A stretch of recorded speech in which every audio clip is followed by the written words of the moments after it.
আসসালামু আলাইকুম। আজ ফরিদপুর ১ মধুখালী নির্বাচনী প্রচারণায় অংশগ্রহণ করেছেন জনাব খন্দকার নাসিরুল ইসলাম।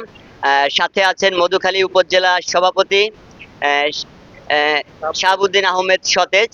আমরা উনার কাছে জানতে চাবো এই এলাকার নির্বাচনী হালচাল।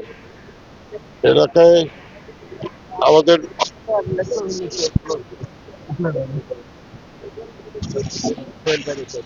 দেশে অসাম্প্রদায়িক সরকার প্রয়োজনের তাগিদেই বিএনপিকে মানুষ নির্বিশেষে জাতি ধর্ম নির্বিশেষে সবাই চাচ্ছে পরিবর্তন।